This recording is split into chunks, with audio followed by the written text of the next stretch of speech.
Alexis Lacroix, bonjour.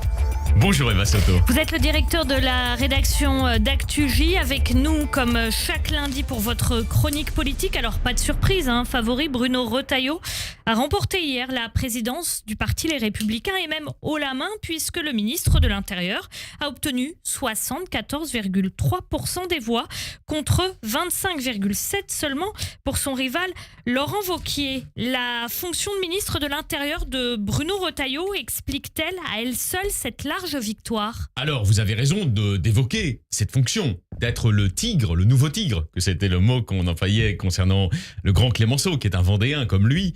Évidemment, favorise probablement, mais ça n'est pas le seul ingrédient de cette victoire relativement spectaculaire. Vous avez raison, c'est 3/4 au fond des électeurs qui se sont prononcés en faveur du locataire de la place Beauvau, ex-sénateur de la Vendée. Donc effectivement, il y a cette équation, c'est incontestable. Pourquoi ?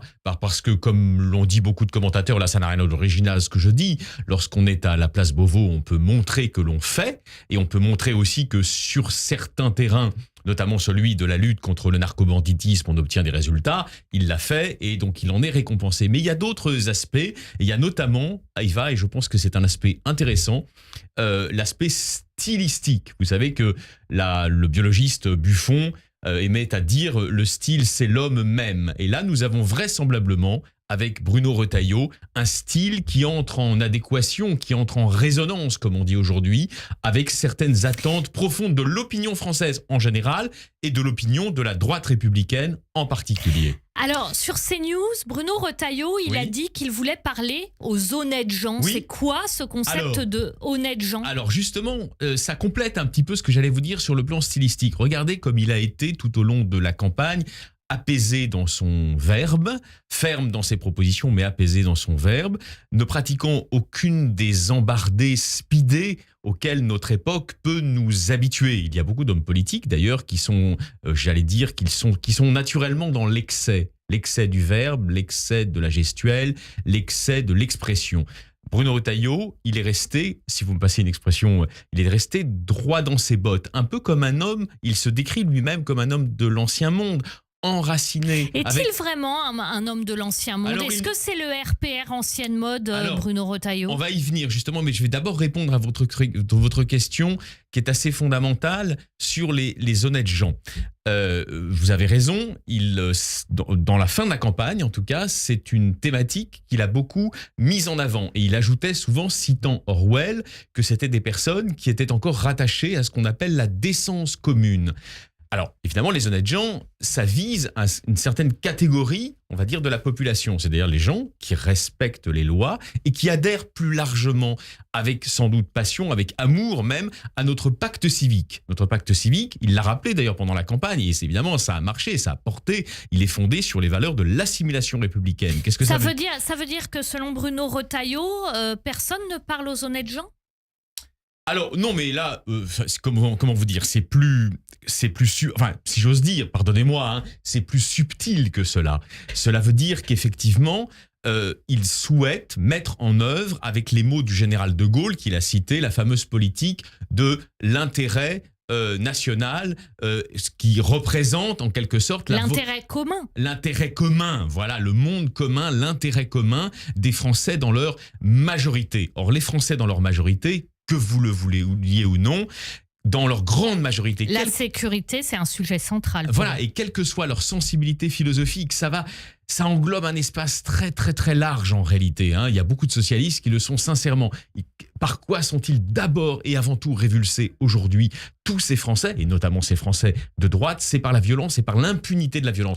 Quand ils s'adressent aux honnêtes gens, ils visent justement cette masse très importante de Français qui ne font pas d'histoire, qui sont une majorité silencieuse et qui souhaitent beaucoup plus de fermeté face aux différentes formes de la violence, de l'ensauvagement qui se déchaîne dans notre société. Vous m'autorisez à ajouter un mot? Un des challenges pour lui aujourd'hui, fondamental, dans la reconstruction du logiciel idéologique du parti. C'est un parti qui renaît, mais qui doit se redéployer, il le sait très bien, et qui revient de loin, comme le phénix.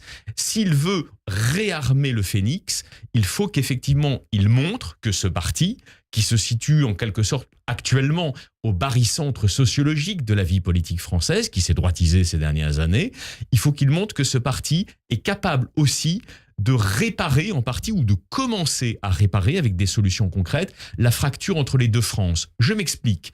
Vous le savez très bien, il y a les théories des géographes, des sociologues sur les deux France, périphéria et métropolia. Je résume, la France périphérique et la France des centres urbains intégrés à la mondialisation.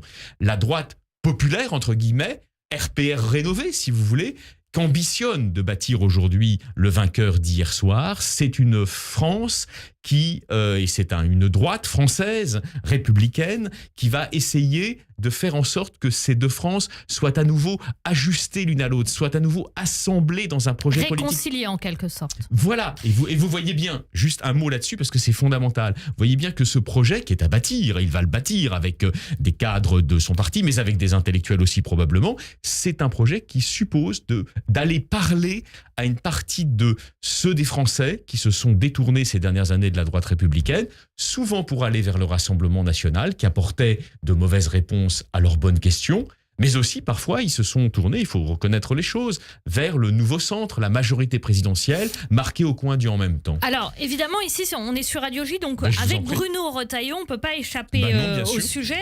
Il y a le sujet de la sécurité, il y a aussi celui de la lutte contre l'antisémitisme, sujet important pour le nouveau leader de LR.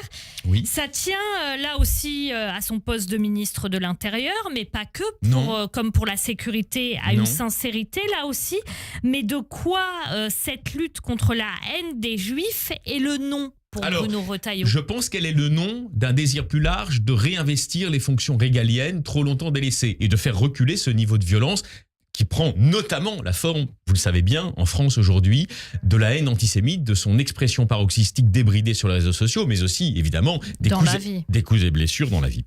Alors, deux choses. Je pense qu'il est fondamentalement un péguiste, au sens d'héritier de Charles Péguy. Charles Péguy, c'était quoi? C'était le combat pour Dreyfus, mais c'était aussi la conviction qu'il y avait une communauté de destin, je vais le dire avec des mots d'aujourd'hui, civilisationnelle, entre les Juifs et les chrétiens. Fondamentalement, dites-vous bien en termes de philosophie politique, de matrice philosophique, Retailleau, il est l'héritier de cela. Vous voyez, ça c'est pas beaucoup écrit dans les journaux, mais c'est fondamental à mon avis chez lui. D'où son analyse de l'antisémitisme. On peut la discuter, mais elle est intéressante. Après l'agression du rabbin Engelmann à Orléans, je crois que c'était en mars dernier, il avait noté dans sa conférence de presse que l'antisémitisme avait subi une mutation. Autrefois, il le reconnaissait, c'était tout à fait vrai, il était d'abord le fait de l'extrême droite. Au moment de l'affaire Dreyfus, par exemple, c'était patent. Mais il ajoutait aujourd'hui cette dimension-là, extrême droitière, est résiduelle. Ajoutant, il a désormais un double visage, le visage de l'islamisme, qui est finalement un peu ce qu'était le fascisme d'hier, et un autre visage, celui de l'extrême gauche. On peut nuancer cette analyse, on ne peut pas la contester, elle n'est pas irréelle, elle n'est pas déréalisée, elle correspond à quelque chose. Et j'aimerais dire encore un mot là-dessus. Ils vont reconstruire une matrice de LR, c'est une évidence, vous voyez, qui ne sera pas celle du RN, justement. Mais on peut faire beaucoup de reproches, probablement, à Bruno Retailleau, du point de vue de la gauche. Mais on ne peut pas lui reprocher d'amalgamer les musulmans, les Français musulmans, avec l'islamisme. Non, il trace une très nette ligne de séparation. De ce point de vue-là, c'est-à-dire il ne confond pas les deux. Vous voyez, il ne l'a jamais confondu les deux.